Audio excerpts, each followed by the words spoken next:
Isang mapagpalang araw sa inyo, mga minamahal naming tagapakinig. Handa na ba ang inyong mga puso para sa isang kwentong susubok sa ating pananaw tungkol sa pag-ibig, paghihiganti at pagpapatawad? Samahan niyo akong muli sa isang paglalakbay na puno ng misteryo at damdamin. Paano kung ang isang utang na iniwan ng nakaraan ay kailangang bayaran ng kasalukuyan at ang tanging kabayaran ay ang iyong kalayaan? Halina't pakinggan natin ang kwento ni Lino sa isang kasunduang babago sa kanyang buhay magpakailanman. Ang tunog ng martilyong paulit-ulit na pumupukpok sa yero ang tanging maririnig sa maliit na talyer ni Lino Makisig. Bawat pukpok ay tila may kasamang bigat, may kasamang galit at pagkadismaya. Ngunit sa ilalim ng lahat ng iyon, mayroong isang damdaming mas nangingibabaw, ang pagkadesperado. Tumigil siya saglit. Pinunasan ang noo na puno ng pinaghalong pawis at grasa gamit ang likod ng kanyang kamay. Ang amoy ng langis at alikabok ay matagal nang nakakabit sa kanyang pagkatao. Sa loob ng bulsa ng kanyang maruming pantalon, tila may apoy na nag-aapoy. Hindi ito apoy ng pag-asa, kundi apoy na dala ng papel na kanina pa niya ayaw tingnan, ang pinakabagong hospital bill ng kanyang ama. 5 numero. 5 numerong tila isang hatol ng habambuhay na pagkakautang. Diyos ko, bulong niya sa sarili, napapikit ng mariin. Ang Makisig Motors na minana pa niya sa kanyang ama ay hindi na makisig. Ito'y anino na lamang ng dating kasikatan at ang kinikita niya ay sapat lang para sa kanilang pang-araw-araw na pagkain, hindi para sa bundok ng utang na iniwan sa kanila ng maling desisyon ng nakaraan. Habang nakatitig siya sa kawalan, isang anino ang biglang tumakip sa sikat ng araw sa bukana ng talyer. Isang anino na hindi pangkaraniwan. Dahan-dahan niyang iminulat ang kanyang mga mata at napakurap. Isang itim na kotse. Hindi lang basta itim na kotse. Ito ay isang sasakyang tila hindi dapat napapadpad sa isang eskinita sa baryo mapayapa. Ang kintab nito ay kayang salaminin ang buong kahirapan ng paligid. Ang makina nito ay halos walang tunog. Huminto ito sa tapat mismo ng kanyang talyer. At sa isang iglap, ang buong kapitbahayan ay tila natahimik. Bumukas ang pinto sa passenger side at isang lalaking naka-Amerikana ang lumabas. Matangkad, mukhang propesyonal, at may bitbit na isang itim na leather briefcase. Ang sapatos nito'y makintab na tila nahihiya ang alikabok na dumapo. Naglakad ito papalapit sa kanya. Bawat hakbang ay may bigat ng awtoridad. "Ikaw ba si Ginoong Lino Makisig?" tanong ng lalaki. Ang boses nito ay kasing lamig ng hangin mula sa aircon ng sasakyan. Tumango lang si Lino, hindi maalis ang tingin sa sasakyan. "Ako nga ho. May problema po ba sa sasakyan?" Umiling ang lalaki at ngumiti ng manipis. "Wala. Narito ako para maghatid ng isang alok mula kay Doña Amorvida Imperial." Ang pangalan ay tila isang kulog na dumaan sa pandinig ni Lino. Doña Amorvida Imperial. Ang may-ari ng Villa Silencio, ang pinakamalaki at pinakamisteryosong mansyon sa kanilang bayan. Isang alamat, isang taong hindi nakikihalubilo sa mga ordinaryong mamamayan. Ano ang kailangan nito sa isang hamak na mekaniko? Isang alok? Naguguluhang tanong ni Lino. Binuksan ng abogado ang briefcase at inilahad ang isang folder. Alam ni Doña Amorvida ang iyong sitwasyon, ang pagkakautang, ang kalagayan ng iyong ama, si Mang Rico. Naramdaman ni Lino na nanuyo ang kanyang lalamunan. Paano niya nalaman? May mga bagay na hindi na kailangang itanong. Sagot ng abogado. Binaliwala ang kanyang tanong. "Diretso na tayo sa punto. Babayaran ni Doña Amorvida ang lahat ng utang ninyo. Lahat. Titiyakin niyang ang iyong ama ay makakatanggap ng pinakamahusay na pangangalaga. Bibigyan ka niya ng kinabukasang hindi mo pinangarap. Napanganga si Lino. Ang mga salita ay tila isang panaginip. Isang napakagandang panaginip para maging totoo. Aano ho ang kapalit? Alam niyang may kapalit. Laging may kapalit. Tinitigan siya ng abogado ng diretso sa mata. Ang mga salitang lumabas sa bibig nito ay ang pinakakakaibang narinig niya sa buong buhay niya.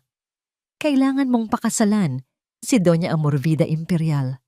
Parang huminto ang mundo ni Lino.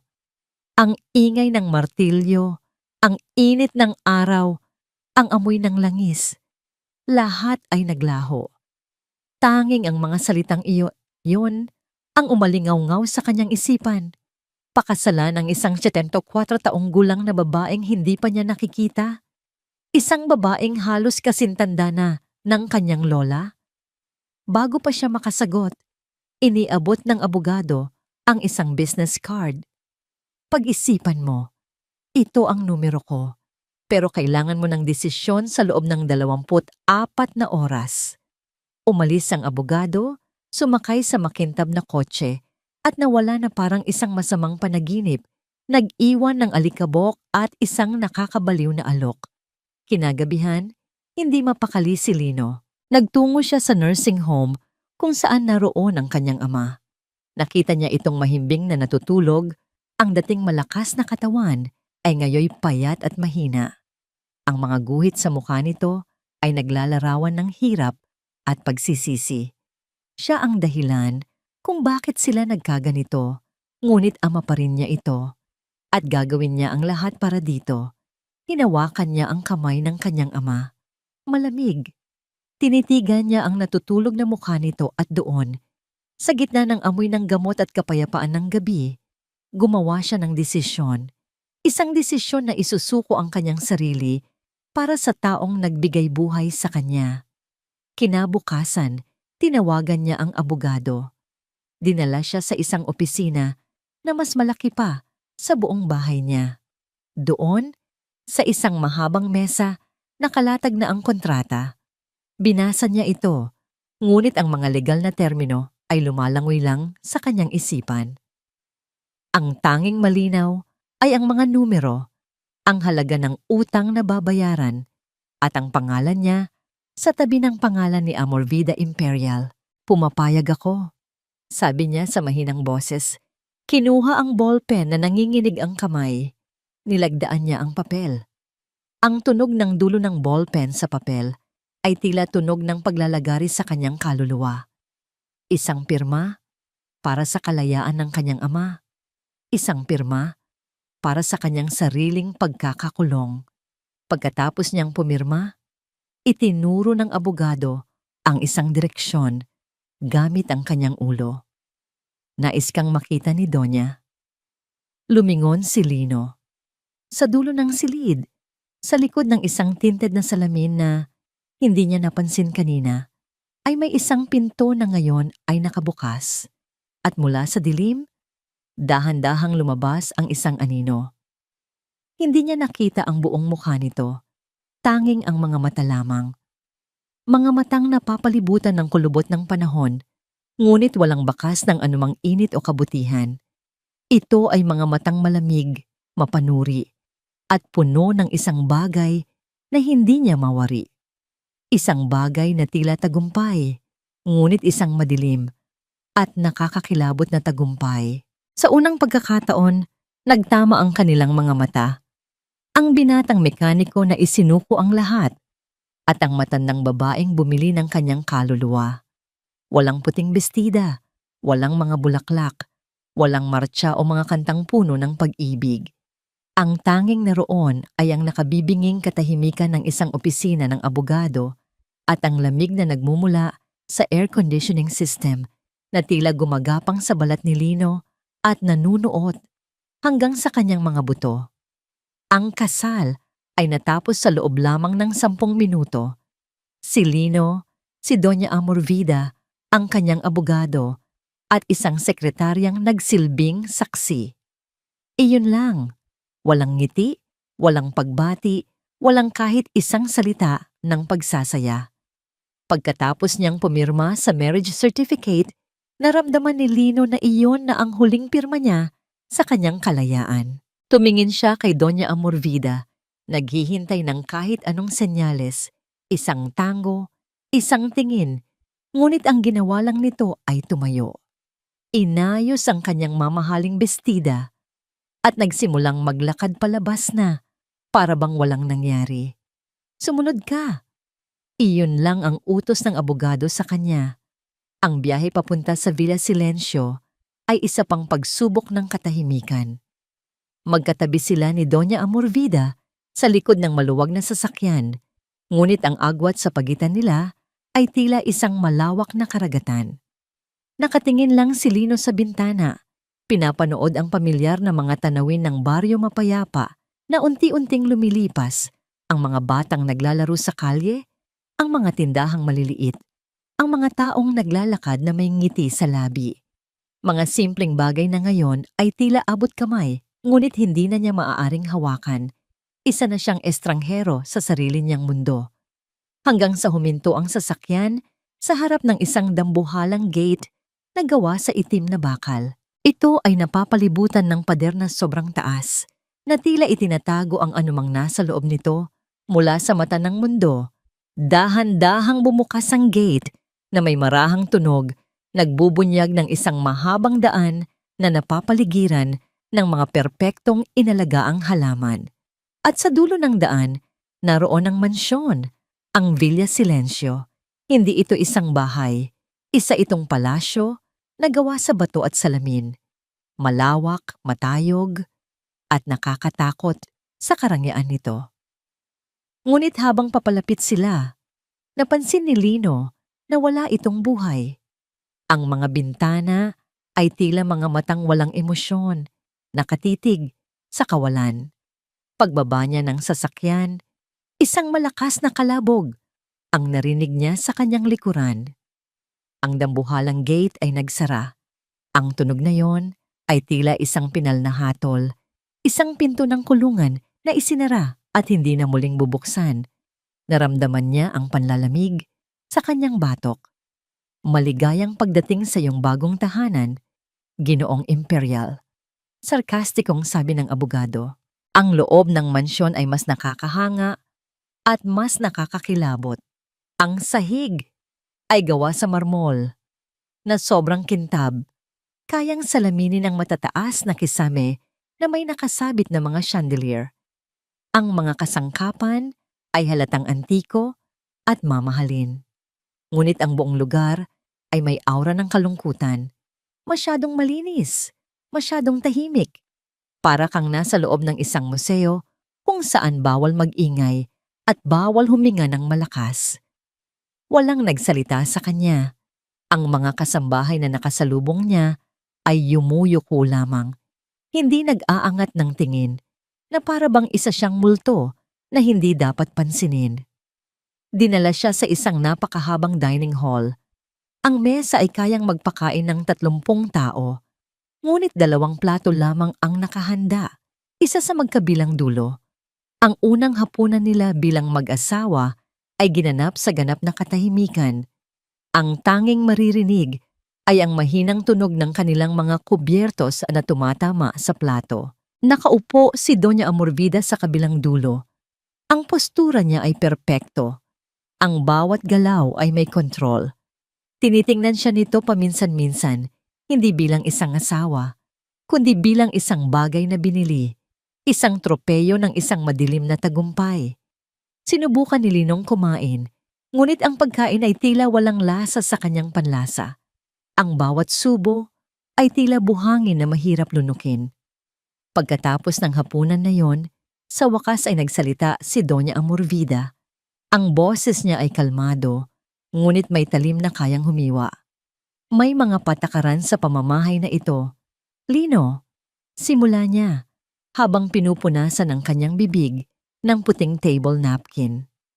Unang-una, huwag mong isipin na dahil dala mo ang aking apelyido, ay may karapatan ka na sa kahit anong bagay dito. Tumayo siya at dahan-dahang naglakad sa gilid ng mahabang mesa, palapit sa kanya. Bawat hakbang nito ay tila nagpapabigat sa hangin. Huminto ito sa kanyang likuran. Naramdaman ni Lino ang pagtayo ng kanyang mga balahibo. Ikaw ang asawa ko sa papel. Bulong nito malapit sa kanyang tainga. Ang bawat salita ay puno ng paghamak. Isang legalidad na kailangan ko. Ngunit sa loob ng mga pader na ito, isa ka lamang anino. Isang paalala ng isang utang na binabayaran. Malinaw ba yon? Hindi siya nakasagot. Tumango lang siya ng marahan. Mabuti, sabi nito at lumayo na. Ipapakita na sa iyo ng katulong ang iyong silid. Isang unipormadong kasambahay ang lumapit at iginiya si Lino. Paakyat sa isang malawak na hagdanan. Dumaan sila sa isang pasilyo na puno ng mga painting na tila nakamasid sa kanya. Huminto sila sa harap ng isang malaking pinto na gawa sa darkwood. Pagbukas ng pinto, isang silid na mas malaki pa sa sala ng dati niyang bahay ang tumambad sa kanya. May malambot na kama, mamahaling kasangkapan, at sarili nitong banyo. Isang gilded cage, ngunit may isang bagay na kakaiba. Nilapitan niya ang dingding kung saan dapat naroon ang bintana. Ngunit wala siyang nakita, kundi isang pader na blangko. Walang bintana, walang tanawin ng labas, walang paraan para makita ang sinag ng buwan. Buwan o ang sikat ng araw. Bigla siyang kinabahan. Mabilis niyang kinapa ang bulsa ng kanyang pantalon para kunin ang kanyang cellphone para sana tawagan ang kaibigan niyang si Diwa para sabihing ayos lang siya kahit hindi. Ngunit wala siyang nakapa. Ang bulsa niya ay walang laman. Inalis. Kinuha na pala ito nang hindi niya namamalayan. Doon, sa gitna ng marangyang silid na walang bintana, habang hawak ang bulsang walang laman, unang naramdaman ni Lino ang tunay na kahulugan ng kanyang sitwasyon. Hindi siya asawa, hindi siya panauhin, isa siyang bilanggo. Ang mga unang araw ni Lino sa Villa Silencio ay isang pag-aaral sa iba't ibang uri ng katahimikan. Mayroong katahimikan ng malawak na pasilyo na tila lumulunok sa bawat tunog ng kanyang mga yabag. Mayroong katahimikan sa hapagkainan na mas maingay pa sa sigawan. At mayroong katahimikan sa kanyang silid na walang bintana. Isang katahimikang bumubulong ng pag-iisa at pagkakakulong. Ngunit sa ikatlong araw, binasag ni Doña Amorvida ang katahimikang yon sa paraang hindi inaasahan ni Lino. Pinatawag siya nito sa isang silid na hindi pa niya napapasukan. Pagdating niya roon, nakita niya ang matanda na nakatayo sa gitna. Kalmado, habang sa sahig ay nagkalat ang mga piraso ng isang basag na florera. Halatang ito'y isang mamahaling antiko, gawa sa pinong porselana na may mga disenyong ginto. Nabasag ito ng isa sa mga katulong. Sabi ni Doña Amorvida, ang boses ay walang emosyon. Isang kapabayaan. Tumingin si Lino sa matanda. Hindi alam kung ano ang dapat sabihin. Linisin mo, utos nito, at itinuro ang isang maliit na dustpan at brush sa isang tabi. Pulutin mo ang bawat piraso. Siguraduhin mong walang matitira, kahit isang maliit na bubog. Napakunot ang noo ni Lino. Mayroong 3 kasambahay na nakatayo sa di kalayuan. Bakit sa kanya ito inuutos? Ngunit bago pa siya makapagtanong, nagsalita muli ang matanda. Ang florerang yan, sabi nito habang pinapanood siyang lumuhod sa sahig, ay isang regalo sa aking pamilya. Isang simbolo ng isang pangako. Ngunit tulad ng lahat ng pangako na nanggagaling sa isang taong hindi mapagkakatiwalaan, nababasag din. Tumingin ito ng diretso kay Lino, ang mga matay matalim. Kasing halaga yan ng mga pangako ng ama mo, walang kwenta. Naramdaman ni Lino ang pag-init ng kanyang mga pisngi. Isang matinding hiya ang gumapang sa kanyang dibdib. Habang pinupulot niya ang bawat matulis na piraso ng porselana, nararamdaman niya ang bawat salita ng matanda na tumutusok sa kanyang pagkatao. Hindi ito simpleng paglilinis, ito ay isang pagpapahiya, isang pagpapakita ng kapangyarihan. Pagkatapos niyang linisin ang sahig, hanggang sa maging isang alikabok na lang Ang natira, hindi pa tapos si Doña Amorvida. Sumunod ka sa akin, sabi nito. Iginiya siya nito sa isang bahagi ng mansyon na tila napabayaan na. Maalikabok ang pasilyo at may amoy ng kalumaan. Huminto sila sa harap ng isang pinto at binuksan ito. Isang silid na natatabunan ng puting tela. Ang mga kasangkapan ang tumambad sa kanya. Ang tanging bagay na walang takip ay isang malaking oil portrait na nakasabit sa pader. Larawan ito ng isang lalaking may mabait na muka at matalinong mga mata. Kilala mo ba kung sino yan? Tanong ni Doña Amorvida. Umiling si Lino. Iyan ang aking ama, sabi ng matanda. Ang boses ay biglang nagkaroon ng bahid ng pait. Ang taong nagtayo ng lahat ng ito, isang taong naniniwala sa pagkakaibigan at katapatan. At ang lalaking namatay dahil nagtiwala siya sa isang makisig, dahil nagtiwala siya sa ama mo. Natigilan si Lino. Ang kwentong alam niya ay nalugi ang negosyo ng kanyang ama. Iyon lang, ngunit sa paraan ng pagkakasabi ni Doña Amorvida, mayroong kasalanan, mayroong pagtataksil. Nagsimulang maghalo sa isip niya ang hiya at pagkalito. Hindi ganyang tao ang tatay ko. Mahinang sagot niya. Isang mapaklang tawa ang kumawala kay Doña Amorvida. Iyan ang akala mo, pero malalaman mo rin ang lahat. Sa ngayon, gusto kong tumatak sa isip mo ang mukhang yan. Ang mukha ng taong sinira ng pamilya mo. Iniwan siyang mag-isa ni Doña Amorvida sa maalikabok na silid, kasama ang larawan at ang mga akusasyong naglalaro sa kanyang isipan. Ang takot na nararamdaman niya ay unti-unting nahahaluan ng isang bagong damdamin, ang kahihiyan. Kinahapunan, habang nagdidilig ng halaman ang hardinero sa labas, nakakita si Lino ng pagkakataon. Alam niyang mayroon itong lumang cellphone sa bulsa. Sa isang iglap ng tapang na dulot ng desperasyon, nilapitan niya ito. Manong, pwedeng makitawag? Emergency lang po. Sandali lang talaga. Pakiusap niya. Siniguro na walang ibang nakakarinig. Nag-atubili ang matandang hardinero, ngunit sa awa ay ibinigay din ang telepono. Nanginginig ang mga kamay ni Lino habang tinatype ang numero ni Diwa. Pagkatapos ng 2 ring, sumagot ito. Hello? Diwa. Bulong ni Lino. Ang boses ay halos hindi marinig. Si Lino to. Lino, saan ka galing? Bakit hindi ka matawagan? Ayos ka lang ba dyan? Sunod-sunod na tanong ng kaibigan. Bakas ang pag-aalala. Diwa, makinig ka. Tulungan mo ko, sabi ni Lino. Ang boses ay nanginginig na. Hindi ko alam kung anong nangyayari, pero isa itong kulungan, Diwa. Isang magandang kulungan. Ano? Anong ibig mong sabihin? Lino, magsalita ka.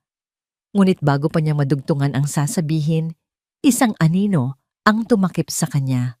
Dahan-dahan siyang lumingon at nanlamig ang buo niyang katawan. Nakatayo sa likod niya si Doña Amorvida. Hindi ito galit. Hindi ito sumisigaw. Ang mas masahol pa roon, mayroong isang maliit, nakakatakot na ngiti sa mga labi nito. Isang ngangiti ng isang pusang nahuli ang isang basang sisiw. Walang sinabi ang matanda. Inilahad lang nito ang kamay. Walang nagawa si Lino, kundi ang ibalik sa hardinero ang telepono at harapin ang kanyang tadhana. Hinintay niya ang sigaw, ang parusa. Ngunit wala. Tinalikuran lang siya nito at nagsimulang maglakad pabalik sa loob ng mansyon. At nang mapantayan siya nito, huminto ito at bumulong. Ang mga salita ay puno ng lason na dumaloy diretso sa kanyang puso. Bawat pagsubok mong kumontak sa labas, sabi nito ng mahina at malinaw, sisiguraduhin kong mararamdaman ng ama mo ang kabayaran. Ang banta ni Doña Amorvida ay naging isang kadenang hindi nakikita, ngunit mas mabigat pa sa tunay na bakal. Bawat kilos ni Lino sa loob ng Villa Silencio ay may kasamang takot. Takot na baka ang isang maling galaw, isang maling salita, ay magdulot ng kapahamakan sa kanyang ama. Ang pagkadesperado na nagtulak sa kanya na tanggapin ang alok ay napalitan ngayon ng isang bagong klase ng pag-iisa. Isa siyang bilanggo na ang rehas ay ang sarili niyang pagmamahal sa magulang. Sa kanyang silid na walang bintana, naramdaman niya ang paglipas ng mga araw, hindi dahil sa sikat ng araw, kundi sa regular na pagdating ng pagkain sa kanyang pinto. Walang telebisyon, walang libro, walang telepono. Tanging ang kanyang mga iniisip ang kanyang kasama, mga isiping puno ng mga akusasyon ni Doña Amorvida at ang nakakatakot na larawan ng ama nito. Pero sa ilalim ng takot at pag-iisa, isang buto ng paghihimagsik ang nagsimulang tumubo sa puso ni Lino. Hindi paghihimagsik na may kasamang sigaw o dahas. Ito ay isang tahimik at matigas na determinasyon. Kung hindi siya makakalabas, kung hindi siya makakahingi ng tulong, kung gayon, hahanapin niya ang sagot sa loob mismo ng kulungang ito. Kailangan niyang malaman ang buong katotohanan para sa kanyang ama, para sa kanyang sarili. Nagsimula siyang maghintay. Hinihintay niya ang gabi, ang oras kung kailan ang buong mansyon ay nalulukuban na ng malalim na katahimikan. Sa unang gabi, pinakiramdaman lang niya. Pinakinggan niya ang paghinto ng mga yabag sa pasilyo, ang huling pag-click ng mga ilaw. Nang sigurado na siyang tulog na ang lahat, dahan-dahan niyang pinihit ang seradura ng kanyang pinto. Hindi ito nakalock. Isang patibong o isang pagpapakita ng kumpiyansa ni Doña Amorvida na wala siyang mapupuntahan. Ano man iyon, lumabas siya. Sa dilim, ang mansyon ay mas nakakatakot. Ang mga anino mula sa sinag ng buwan na tumatagos sa malalaking bintana sa pasilyo ay lumilikha ng mga kakaibang hugis. Ang mga larawang nakasabit sa dingding ay tila may mga matang sumusunod sa bawat galaw niya. Samantala, sa labas ng mga pader ng Villa Silencio, ang pag-aalala ni Diwa ay hindi na mapakali. Ang huling tawag ni Lino, ang putol-putol na pakiusap, ang takot sa boses nito, ay paulit-ulit na tumatakbo sa kanyang isipan. Hindi ito tama. Nagpunta siya sa nursing home para dalawin si Mang Rico, umaasang makakakuha siya ng kahit anong impormasyon. Ngunit hinarang siya ng isang nurse sa front desk. "Pasensya na po, ma'am," sabi nito sa isang magalang ngunit matigas na tono. "Mayroon po kaming utos na bawal munang tumanggap ng bisita si Ginoong Rico." Bakit? May nangyari ba sa kanya? Kinakabahang tanong ni Diwa. Wala naman po. Sa katunayan, nailipat na po siya sa isang private suite. Sagot ng nurse na tila sinanay na sabihin ang mga linyang iyon. Lahat po ng gastusin, mula sa kwarto hanggang sa mga gamot, ay sagot na ni Doña Amorvida Imperial. At mahigpit po ang bilin niya na bigyan muna ng ganap na kapayapaan ng pasyente. Naramdaman ni Diwa ang panlalamig. Hindi ito tulong. Ito ay kontrol. Ang pera ni Doña Amorvida ang naging pader sa pagitan niya at ng katotohanan. Lalo siyang nakumbinsi na may mali. Kailangan niyang malaman ang tungkol sa pamilya Imperial. Balik sa loob ng mansyon, narating ni Lino ang isang malaking pinto na gawa sa kahoy na may mga ukit. Isang library. Ang lugar kung saan maaaring nakatago ang mga kasaysayan, ang mga sikreto. Sinubukan niyang buksan, ngunit nakalak ito. Kinapa niya ang paligid.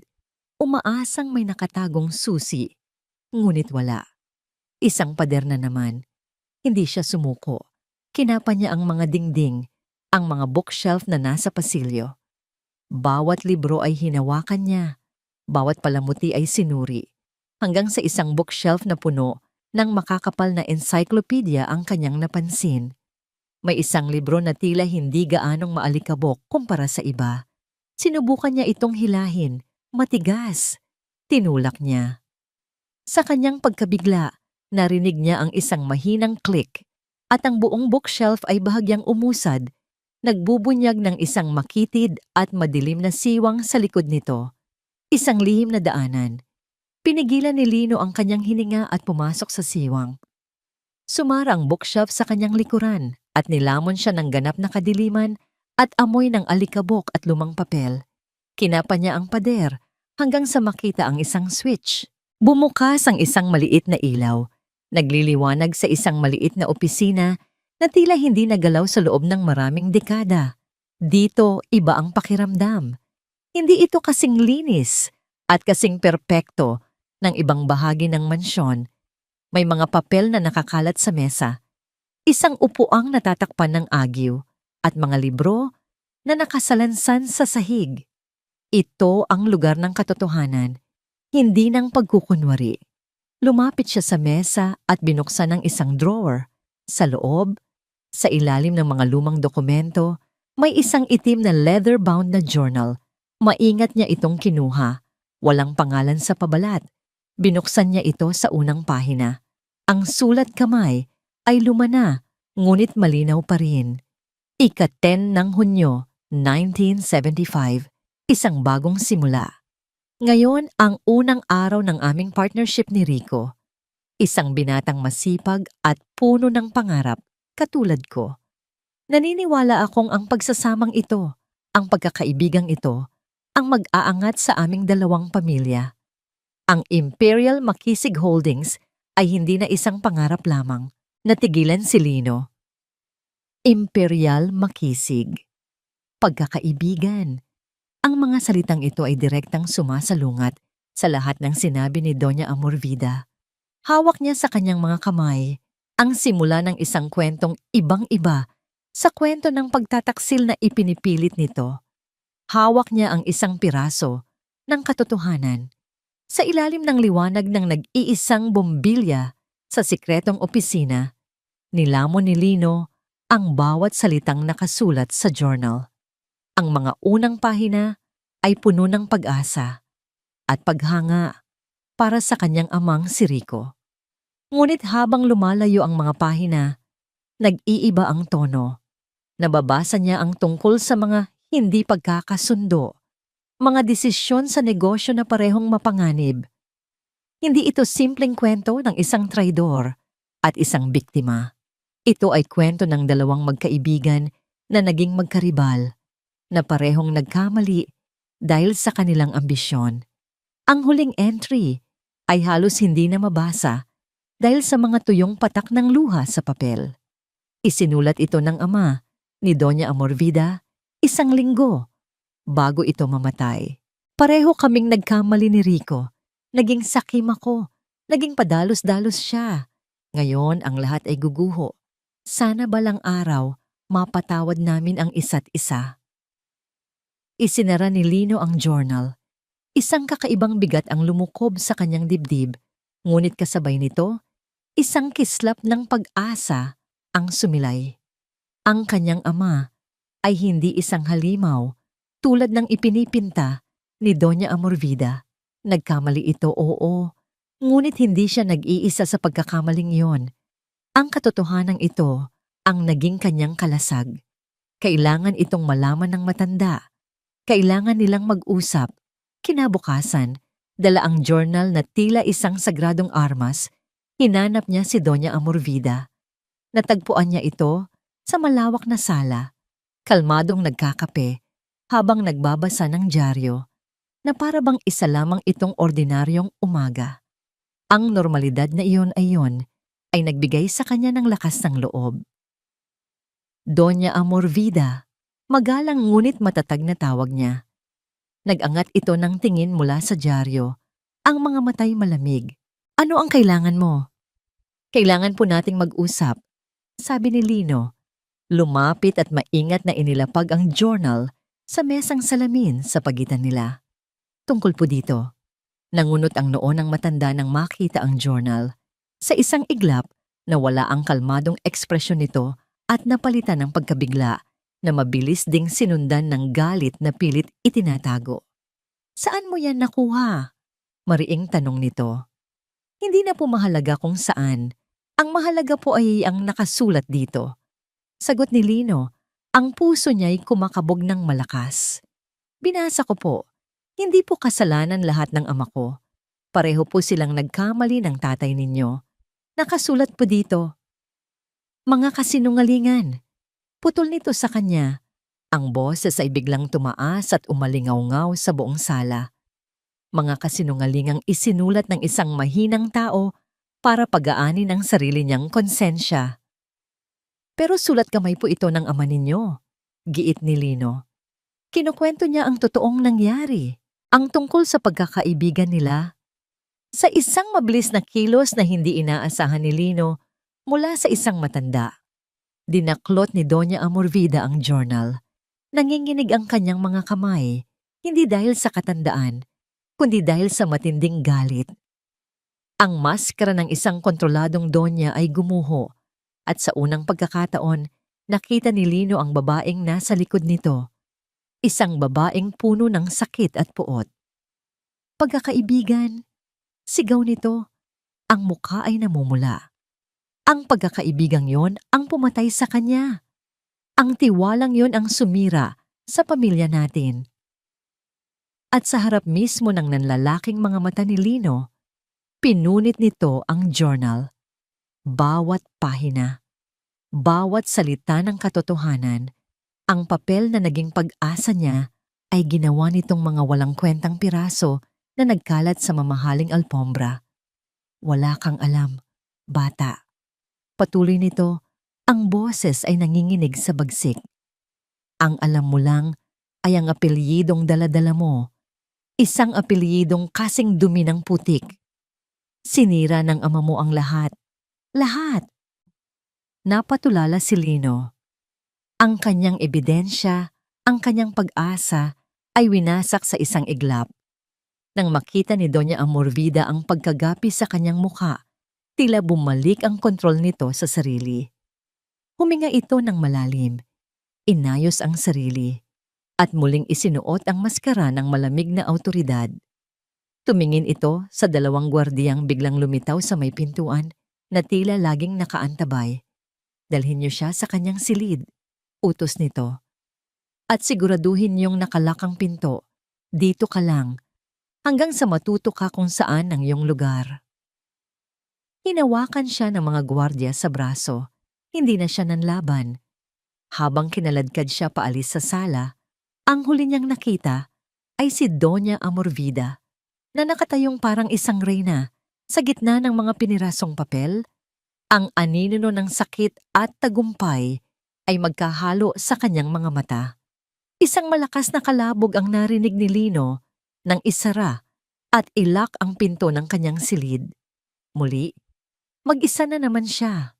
Ang pag-asang naramdaman niya kanina ay naging abo, kasing pino ng mga pinirasong papel ng journal. Napasuntok siya sa pader sa tindi ng galit at kawalan ng magawa. Naupo siya sa sahig, isinandal ang likod sa malamig na pader at pumikit. Wala na siyang ebidensya, wala nang maniniwala sa kanya.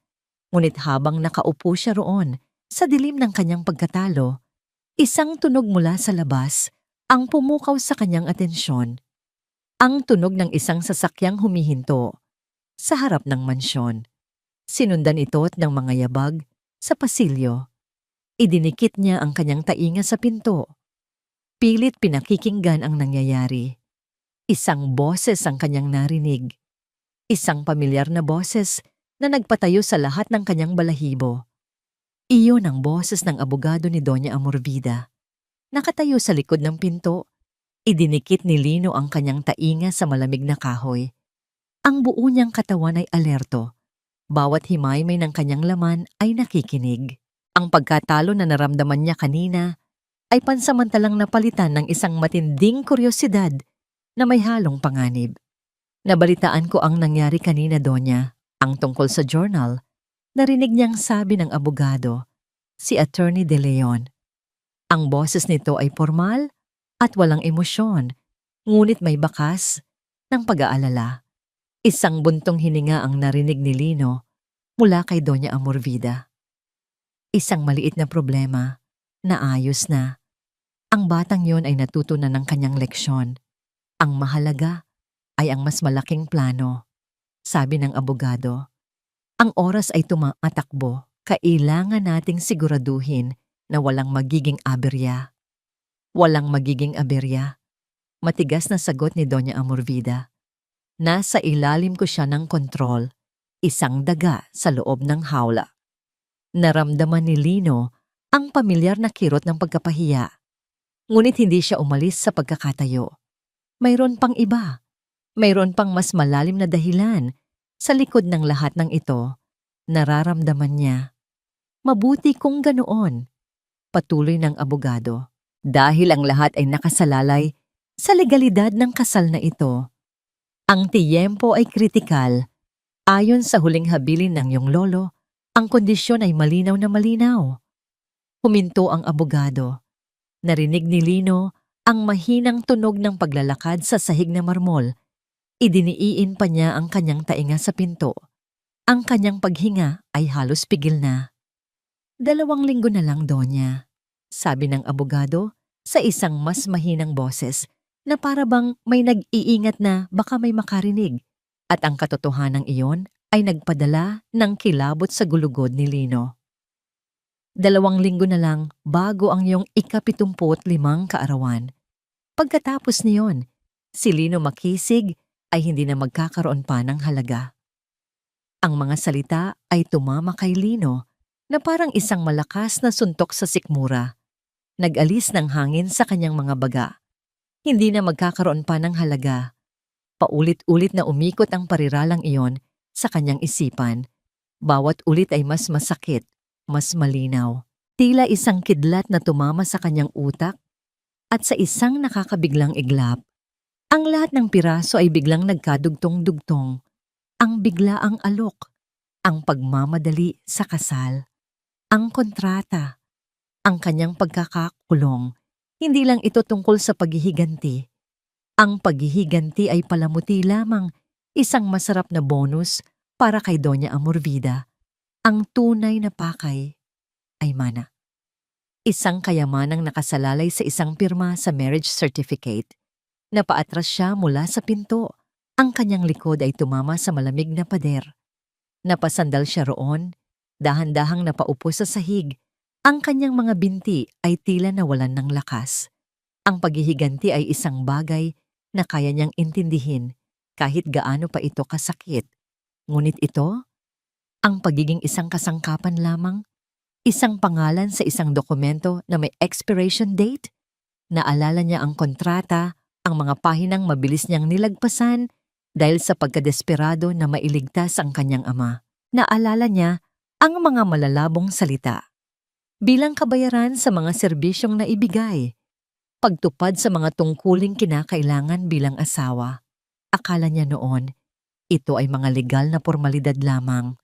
Ngayon, naiintindihan na niya. Ang serbisyo niya ay ang kanyang apelyido. Ang tungkulin niya ay ang maging isang legal na asawa hanggang sa sumapit ang kaarawan ng matanda. Siya ang susi. Isang susi na kailangan ni Doña Amorvida para buksan ang isang baul ng kayamanan. At ang tanong na biglang sumulpot sa kanyang isipan ay nagpatigil sa pagtibok ng kanyang puso. Ano ang ginagawa sa isang susi kapag nabuksan na nito ang kandado? Itinatapon, winala, itinatago para walang sino man ang makahanap. Ang dugo sa kanyang mga ugat ay tila naging yelo. Ang takot na naramdaman niya sa mga nagdaang araw ay hindi maihahambing sa purong malagkit na takot na gumagapang ngayon sa kanyang kaluluwa. Hindi na ito tungkol sa pagpapahiya o pagkakakulong. Ang 2 linggong palugit ay hindi lang para kay Doña Amorvida. Ito rin ay para sa kanya. Isang countdown. Sa kabilang panig ng pinto, narinig niya ang pagtatapos ng usapan. Ang mga yabag ng abogado palayo. Ang pagsara ng pangunahing pinto ng mansyon. Ang katahimikan. Ngunit para kay Lino, ang katahimikan ay mas maingay na ngayon. Ito ang katahimikan ng isang orasan na tumitiktak papalapit sa kanyang katapusan. Sa unang pagkakataon, mula nang tumuntong siya sa Villa Silencio, hindi lang ang kanyang kalayaan ang inalala niya, kundi ang kanyang sariling buhay. Ang bawat tiktak ng lumang orasan sa pasilyo ay tila isang martilyong pumupukpok sa dibdib ni Lino. 2 linggo, 14 na araw. 336 na oras. Ang panahon na dati isang walang katapusang agos ay naging isang buhangin na mabilis na nauubos mula sa isang basag na hourglass. Ang takot ay hindi na isang anino lamang sa kanyang isipan. Ito na ang hangin na kanyang hinihinga, ang dugong dumadaloy sa kanyang mga ugat. Wala nang puwang para sa pag-aalinlangan. Wala nang panahon para sa pag-iisip. Ang kailangan niya ay kumilos. Ngayon na. Ang kanyang plano ay desperado at simple. Kailangan niyang makakuha ng atensyon mula sa labas, mula kay Diwa. Nakatitiyak siyang pagkatapos ng kanilang naputol na tawag, nag-aalala na ito. Baka nga nasa labas lang ito, nagmamasid, naghihintay. Ginamit niya ang banyo. Sa gilid ng maliit na salamin sa ibabaw ng lababo, may bahagyang lamat. Ginamit niya ang lahat ng kanyang lakas para idiin ito hanggang sa isang maliit. Matulis na piraso ng salamin ang kanyang nakuha. Ito na ang kanyang signal. May isang maliit na ventilation grate na malapit sa kisame ng kanyang silid. Sa tulong ng isang upuan, naabot niya ito. Madilim ang gabi, ngunit sa di kalayuan, natatanaw niya ang mga ilaw ng baryo mapayapa. Sumandal siya sa pader. Ang puso'y kumakabog at sinimulang gamitin ang piraso ng salamin. Iniharap niya ito sa liwanag na nagmumula sa buwan. Pilit na lumilikha ng isang kislap, isang senyales, isang panawagan ng tulong na walang boses. Paulit-ulit niya itong ginawa, umaasa, nagdarasal na may isang taong makakita, isang kaibigang nakakakilala sa kanya. Sa isang madilim na kalsada, ilang daang metro mula sa dambuhalang gate ng Villa Silencio, nakaparada ang isang lumang kotse. Sa loob nito, si Diwa ay hindi mapakali. Hawak ang isang pares ng binocular. Halos isang oras na siyang nagmamasid. At noon niya nakita yon. Isang maliit, mabilis na kislap mula sa isa sa mga silid sa itaas na bahagi ng mansyon, nawala at bumalik muli. 1, 2, 3, paulit-ulit. Hindi ito ordinaryong refleksyon, ito ay isang signal. Lino, bulong ni Diwa sa sarili. Ang kanyang mga mata ay nanlalaki. Totoo nga ang kanyang hinala. Nasa panganib ang kanyang kaibigan. Naramdaman ni Lino na wala na siyang oras.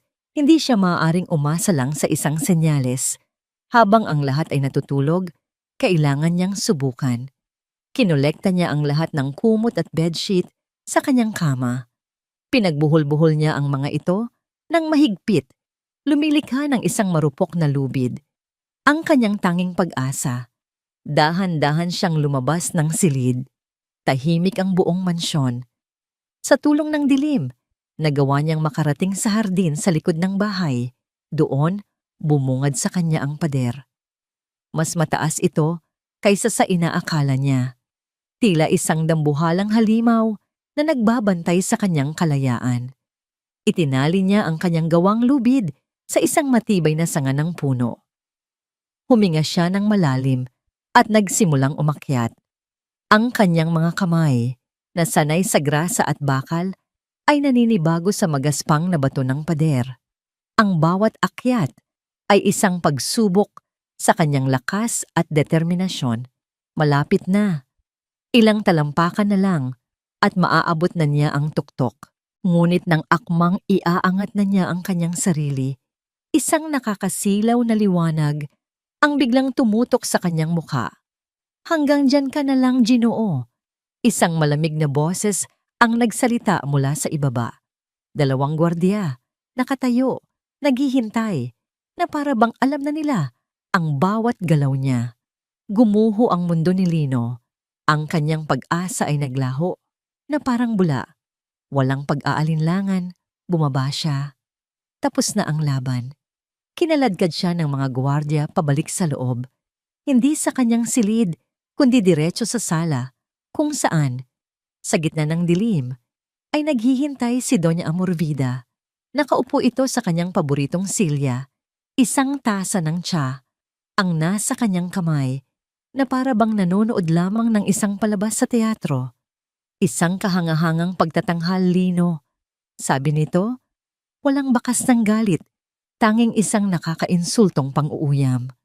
Ngunit sayang, alam ko na ang katapusan. Hindi sumagot si Lino. Nakayuko lang siya. Ang bigat ng kanyang pagkatalo ay nakapasan sa kanyang mga balikat. Akala mo ba ganoon lang kadali? Patuloy ng matanda. Akala mo ba hindi ko inaasahan ang bawat desperadong galaw mo? Itinuro nito ang isang tablet na nasa ibabaw ng mesa. Halika, mayroon akong ipapakita sa iyo. Sa utos ng matanda, itinayo siya ng mga gwardiya at pinalapit sa mesa. Ipinakita sa kanya ni Doña Amorvida ang nasa screen. Isa itong live video feed. Ang video ay medyo madilim, ngunit malinaw pa rin. Iyon ang kotse ni Diwa, nakaparada sa gilid ng kalsada. At sa likod nito, may isa pang itim na kotse. Ang mga ilaw ay patay, tahimik na nagmamasid. Ang matapang mong kaibigan, sabi ni Doña Amorvida, ang bawat salita ay may lason. Kanina pa siya riyan, naghihintay, nag-alala. Isang napakatapat na kaibigan. Tumingin ito kay Lino, ang mga matay nanlilisik. Isang maling galaw mo pa, Lino, isang maling sigaw, isang maling pagtakas, at baka aksidenteng madulas ang preno ng sasakyan sa likod niya. Naiintindihan mo ba ako ko? Sa sandaling iyon, gumuho ang lahat sa loob ni Lino. Hindi ang pader, hindi ang mga rehas. Ang gumuho ay ang kanyang kaluluwa. Napaluhod siya sa sahig na marmol. Ang lakas ay tuluyang nawala sa kanyang mga tuhod. Isang mahinang hikbi ang kumawala sa kanyang mga labi. Talo na siya. Hindi lang siya ang nakataya. Binihag na rin nito ang kaligtasan ng nag-iisang taong nagmamalasakit sa kanya. Maawa po kayo. Iyon lang ang salitang nagawa niyang sabihin. Ang boses ay basag. Huwag niyo siyang idadamay. Tumayo si Doña Amorvida. Kumuha ito ng isang bagay mula sa isang silya sa tabi. Isang itim na suit. Mamahalin. Inihagis niya ito sa sahig, sa harap mismo ni Lino. Tumayo ka. Utos nito, ang boses ay walang awa. Magbihis ka. Mamayang gabi. Mayroon akong isang maagang salyu-salo para sa aking kaarawan. At ikaw, bilang mapagmahal kong asawa, ay dapat nasa tabi ko. Ang suot na suit ni Lino ay tila isang baluting bakal na sobrang bigat. Bawat hibla ng mamahaling tela ay isang paalala ng kanyang pagkagapi. Habang inaayos niya ang kanyang kurbata sa harap ng salamin, hindi ang sarili niya ang kanyang nakita, kundi isang estranghero, isang puppet na may mga matang walang buhay, handa nang gumanap sa isang kasuklam-suklam na dula. Ang grand ballroom ng Villa Silencio, na dati tahimik at malungkot, ay nabuhay sa ingay ng mga tawanan, sa tunog ng mga kupitang nag-uumpugan, at sa himig ng isang string quartet. Puno ito ng mga taong mayayaman at makapangyarihan, mga mukhang nakikita lamang sa mga pahina ng magasin.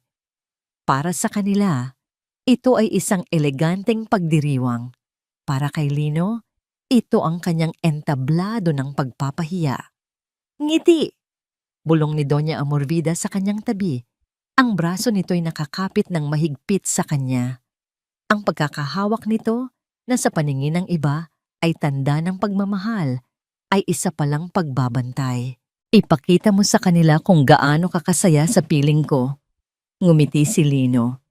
Isang pekeng natangiti na hindi umabot sa kanyang mga mata.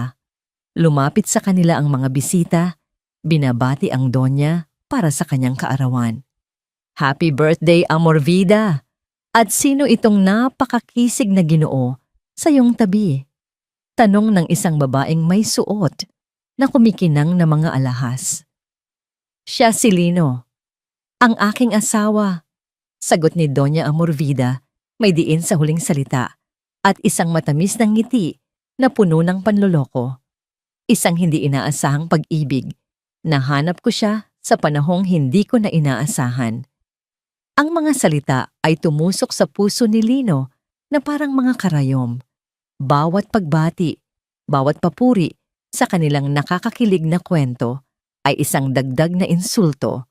Naramdaman niya ang mga matang nakatitig sa kanya, mga matang mapanuri, mausisa, at mapanghusga. Siya ang laruan, ang usap-usapan, ang batang asawa ng matandang milyonarya. Ang kahihiyan ay tila isang lason na dahan-dahang gumagapang sa kanyang buong pagkatao. Habang abala ang lahat, iginala ni Lino ang kanyang paningin. Hinahanap niya ang kahit anong maaaring maging pag-asa. At doon, sa isang sulok malapit sa kusina, nakita niya ang isang pamilyar na mukha. Isa sa mga matatandang kasambahay na naroon na raw sa mansyon bago pa man siya ipanganak. Si Aling Nena. Minsan, nakita niya itong pasimpleng nag-abot sa kanya ng isang basong tubig na may kasamang isang matamis na ngiti, isang maliit na kabutihang loob na tumatak sa kanyang isipan. Sa lahat ng mga empleyado sa mansyon, si Aling Nena lamang ang tanging nagpakita ng awa sa kanyang mga mata. Ngayon, nakita niya itong nakatingin sa kanya, hindi na may pagkaawa, kundi may halong pag-aalala. Samantala, sa labas ng gate, si Diwa ay hindi na mapakali. Pagkatapos makita ang itim na sasakyan sa kanyang likuran, alam niyang hindi na ito biro. Nagmaneho siya diretso sa pinakamalapit na istasyon ng pulis. "Miss, ano po ang maipaglilingkod namin?" Tanong ng isang pulis na halatang pagod na. "Sir, tungkol po ito sa kaibigan ko, si Lino Makisig." Nagsimulang magpaliwanag si Diwa, ang boses ay nanginginig. Kasal po siya kay Doña Amorvida Imperial at sa tingin ko po ay sapilitan siyang ikinulong sa loob ng mansyon. May panganib po sa buhay niya. Tumingin sa kanya ang pulis na may pagdududa. "Si Doña Imperial? Miss, sigurado ka ba sa sinasabi mo? Isa siyang respetadong tao sa bayang ito." "Opo, sigurado po ako," giit ni Diwa. Tumawag po siya sa akin, humihingi ng tulong. At may sumusunod po sa aking sasakyan pagkatapos kong magmatyag sa labas ng mansyon. "May ebidensya ka ba, miss?" Kinapa ni Diwa ang kanyang bulsa at kinuha ang cellphone. Sa kabutihang palad, na-record niya ang kanilang huling pag-uusap.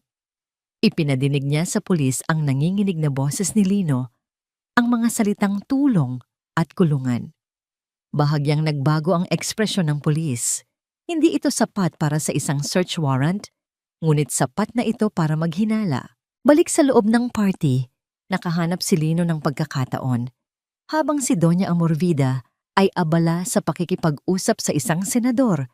Dahan-dahan siyang lumayo at nagtungo sa direksyon ng mga catering staff. Sa isang piraso ng tissue paper, gamit ang isang maliit na ballpen na nakuha niya sa isang mesa, mabilis siyang nagsulat ng 2 salita. "Tulong po." Nakita niya si Aling Nena na may dalang tray. Habang nagkakasalubong sila sa isang hindi gaanong mataong bahagi ng silid, pasimple niyang isiniksik ang papel sa kamay nito. Nagulat ang matanda, ngunit mabilis din itong itinago sa kanyang bulsa.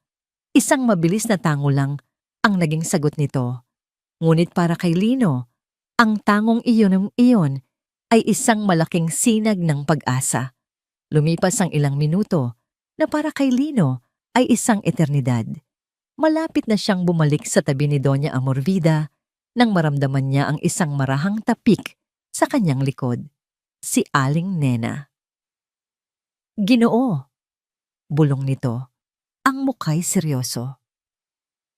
"Alam ko ang katotohanan tungkol sa ama mo at sa ama ni Doña."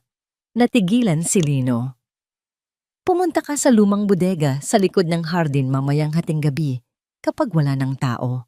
Mabilis na sabi ng matanda. "Mayroon akong ibibigay sa'yo."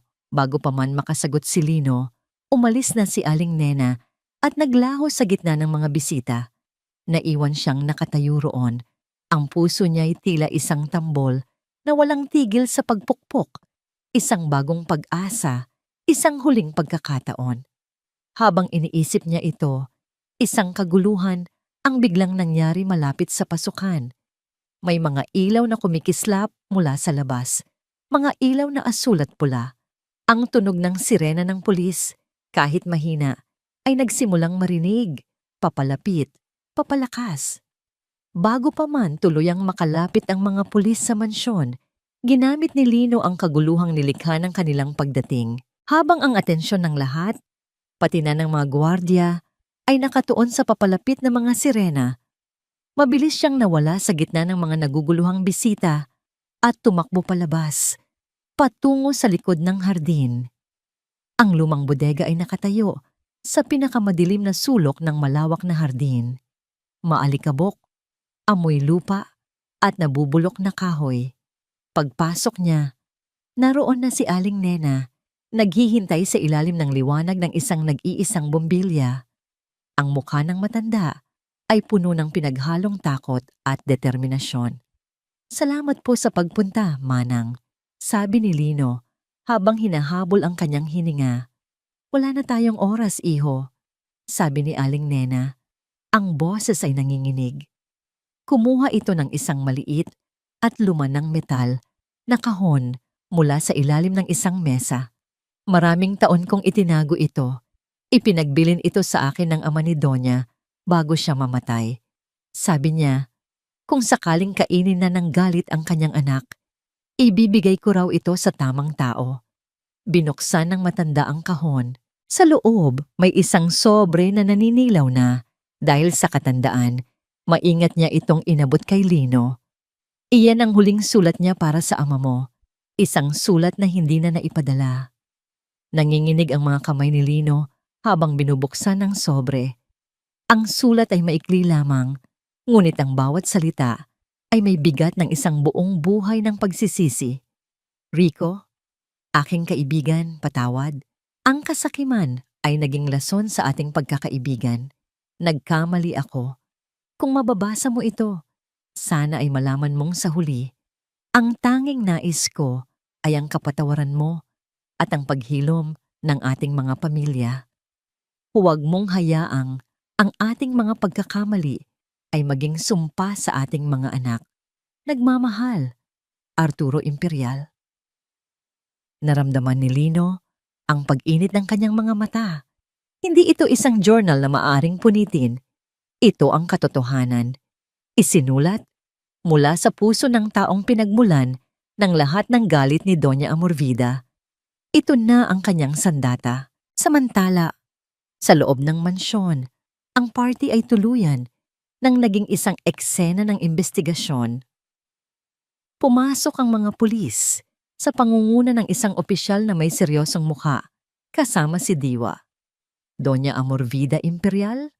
tawag ng opisyal. Humarap ang matanda. Ang pagkainis ay malinaw sa kanyang mukha. Ngunit pilit pa ring pinapanatili ang kanyang dignidad. "Anong kabastusan ito? Sino ang nagbigay sa inyo ng karapatang guluhin ang aking pamamahay? Mayroon po kaming ulat na sa pilitan ninyong itinatago dito si Ginoong Lino Makisig," sagot ng pulis. Habang si Diwa ay nakatayo sa likod nito, ang mga matay hinahanap si Lino. Isang mapaklang tawa ang kumawala kay Doña Amorvida. "Ang aking asawa? Nakakatawa.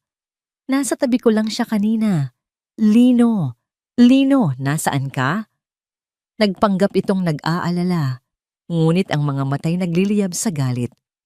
At sa sandaling iyon, bumukas ang pinto mula sa hardin. Pumasok si Lino. Ang damit ay may bahid ng alikabok, ngunit ang kanyang tindig ay na. Wala na ang takot, wala na ang pagkagapi. Ang naroon ay isang tahimik na lakas. Hawak niya sa kanyang kamay ang lumang sulat. "Lino!" sigaw ni Diwa, na puno ng ginhawa. Naglakad si Lino, nilagpasan ang mga nagugulat na bisita, nilagpasan ang mga pulis, hanggang sa huminto siya sa harap mismo ni Doña Amorvida. Ang buong silid ay natahimik, naghihintay. "Tapos na po ang lahat," sabi ni Lino sa isang boses na kalmado ngunit matatag. Tumingin si Doña Amorvida sa kanya, ang mga matay nagbabaga. "Ano ang ibig mong sabihin, traidor? Hindi siya sumagot. Sa halip, dahan-dahan niyang inilahad ang sulat. Hindi siya sumigaw. Hindi siya nag-akusa. Hinayaan niyang ang mga salita mula sa nakaraan ang magsalita para sa kanya. Kinuha ni Doña Amorvida ang sulat. Ang kanyang mga kamay, na laging perpekto at kalmado, ay nagsimulang manginig nang makilala niya ang sulat kamay ng kanyang ama. Binasa niya ang bawat salita. Ang maskara ng galit sa kanyang muka ay dahan-dahang naglaho, napalitan ng pagkalito, pagkabigla, at sa huli, isang sakit na hindi na maitago. Ang buong pundasyon ng kanyang buhay, ang paniniwalang siya ang biktima, na ang kanyang galit ay makatarungan, ay gumuho sa isang iglap. Ang 4 na dekada ng paghihiganti, ang masalimuot na planong kanyang binuo, ang lahat ay nawalan ng kahulugan. Ang lalaking kanyang sinamba at ipinaghihiganti ay umamin sa sarili nitong pagkakamali. Ang kanyang galit ay para sa wala. Bumagsak ang mga balikat ng matanda. Ang sulat ay nahulog mula sa kanyang nanginginig na kamay. Tumingala siya kay Lino at sa unang pagkakataon, ang nakita ni Lino sa mga mata nito ay hindi na galit o paghamak. Ang nakita niya ay isang nakakabinging kahungkagan. Isang kaluluwang matagal nang nawala sa dilim ng sarili nitong puot. Isang patak ng luha ang gumulong sa kulubot na pisngi ni Doña Amorvida. Sumunod pa ang isa, at sa harap ng lahat ng mga taong dati humahanga sa kanya, sa gitna ng kanyang imperyo ng kasinungalingan, humagulgol siya na parang isang batang nawawala. Ang lahat ay walang kabuluhan.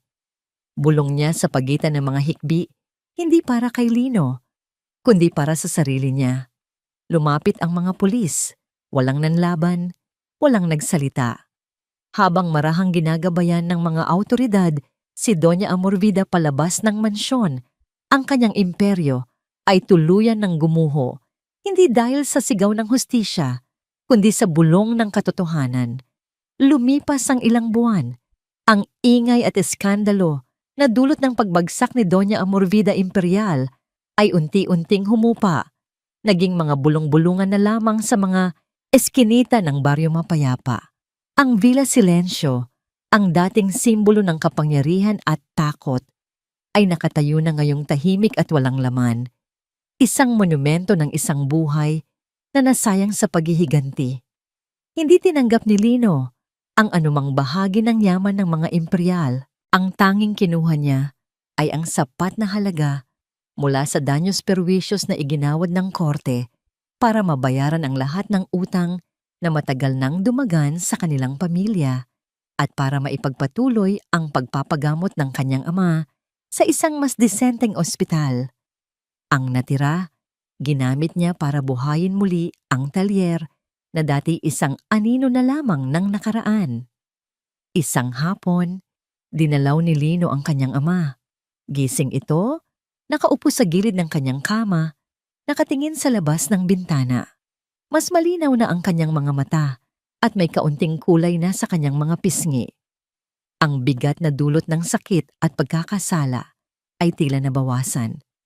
Naupo si Lino sa tabi niya.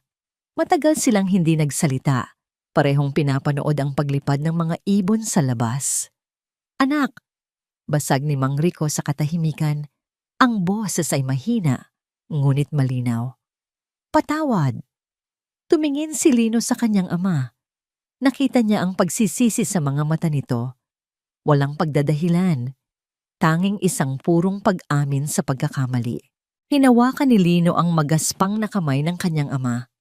"Nagkamali po kayo, Tay?" sabi ni Lino. Ang boses ay kalmado. "Pero matagal na po iyon. Ang mahalaga ay ang ngayon. Ang mahalaga, nandito pa kayo." Hindi niya sinumbatan ng ama. Hindi na kailangan. Sa kanyang mga pinagdaanan, natutunan niyang ang pagpapatawad ay hindi para sa taong nagkasala sa iyo, kundi para sa sarili mo. Ito ang pagputol sa kadenang nag-uugnay sa iyo sa sakit ng nakaraan. Ito ang pagbibigay sa sarili mo ng pahintulot na muling magsimula. "Salamat, anak," sabi ni Mang Rico. At sa unang pagkakataon, sa loob ng maraming taon, nakita ni Lino ang luhang pumatak mula sa mga mata ng kanyang ama. Ngunit hindi ito luha ng pighati, kundi luha ng ginhawa. Kinabukasan, nagawa ni Lino ang isang bagay na hindi niya inakalang gagawin niya. Dinalaw niya si Doña Amorvida sa pasilidad kung saan ito dinala. Natagpuan niya itong nakaupo sa isang silya sa hardin, nakatingin sa kawalan. Ang dating tindig na puno ng kapangyarihan ay wala na. Napalitan ito ng isang matandang babae na mukhang pagod at nag-iisa. Hindi niya alam kung nakilala siya nito. Lumapit siya at nag-iwan ng isang puting bulaklak sa maliit na mesa sa tabi nito. Hindi siya nagsalita. Hindi na rin kailangan. Ang ginawa niyang yon ay hindi para sa kanya, kundi para sa sarili niya. Isang pinal na pagpapalaya sa sarili mula sa anino ng babaeng muntik nang sumira sa kanya. Tinalikuran niya ito at naglakad paalis. Hindi na muling lilingon pa. Pagbalik niya sa talyer, ang amoy ng bagong pintura at sariwang kape ang sumalubong sa kanya. Ang Makisig Motors ay may bagong karatula at mas malinis na ngayon ang loob. "Oh, nandyan ka na pala," sabi ni Diwa na may dalang 2 tasa ng mainit na kape. Ang ngiti nito ang naging pinakamaliwanag na bagay sa buong lugar. Sakto lang ang timpla ko. Inabot niya ang 1 tasa kay Lino. "Kamusta si Tito Rico?" "Ayos na siya." "Mas maayos na," sagot ni Lino. At sa unang pagkakataon, sa loob ng mahabang panahon, isang tunay at magaan na ngiti ang sumilay sa kanyang mga labi. Naupo sila sa isang lumang bench sa harap ng talyer. Pinapanood ang mga sasakyang dumaraan. Ang ingay ng kalye, na dati ingay ng kanyang mga problema, ay ngayon tila isang musika ng panibagong buhay. "Alam mo, Lino," sabi ni Diwa, "pwede ka nang umalis sa bayang ito kung gusto mo. Magsimula sa ibang lugar kung saan walang nakakakilala sa iyo." Tumingin si Lino sa bagong karatula ng kanyang talyer. Tumingin siya sa paligid, sa pamilyar na mga ngiti ng kanyang mga kapitbahay. Tumingin siya kay Diwa, ang kaibigang hindi siya iniwan. "Dito ako kabilang, Diwa," sabi niya. "Dito sa alikabok at grasa, dito ko haharapin ang bukas." Humigop siya mula sa kanyang kape. Ang pait nito ay may kasamang tamis, tulad ng buhay. Itinaas niya ang kanyang mukha, hinayaang tamaan ng sikat ng araw ng hapon ang kanyang balat. Hindi na ito ang nakakapasong init ng desperasyon, kundi ang mainit na yakap ng pag-asa. Dito, sa harap ng kanyang maliit na talyer, sa gitna ng ordinaryong araw, sa wakas ay naramdaman ni Lino ang tunay na kahulugan ng kalayaan. Hindi ito ang pagkawala ng utang o ang pagbagsak ng isang kaaway. Ito ay ang kapayapaan sa puso na dulot ng pagpapatawad at ang tapang na muling magsimula. At dito po nagtatapos ang ating kwento. Isang kwentong nagpapaalala sa atin na ang paghihiganti ay isang hawla na tayo mismo ang gumagawa. Ang tunay na paglaya ay hindi matatagpuan sa paniningil sa nakaraan, kundi sa pagpapatawad at sa pagyakap sa panibagong simula na laging naghihintay sa atin. Maraming salamat po sa inyong walang sawang pagsubaybay at pakikinig. Sana po ay may aral kayong napulot sa kwento ni Lino at ni Doña Amorvida. Ano po ang masasabi ninyo sa ating kwento ngayong araw? At anong uri naman ng kwento ang gusto ninyong marinig sa susunod? I-comment nyo lang po sa ibaba. Hindi dito nagtatapos ang ating paglalakbay. Marami pa pong kwentong kasing ganda at mas puno ng aral dito sa aming channel. Kung nagustuhan nyo ang kwentong ito, i-like, i-share sa pamilya at mga kaibigan at mag-subscribe na rin para lagi kayong updated sa mga susunod pa naming kwento. I-click ninyo ang notification bell para kayo ang unang makarinig kapag may bago kaming upload. Pagpalain po kayo ng Panginoon, kayo at ang inyong buong pamilya. Hanggang sa muli, Kwento Audio.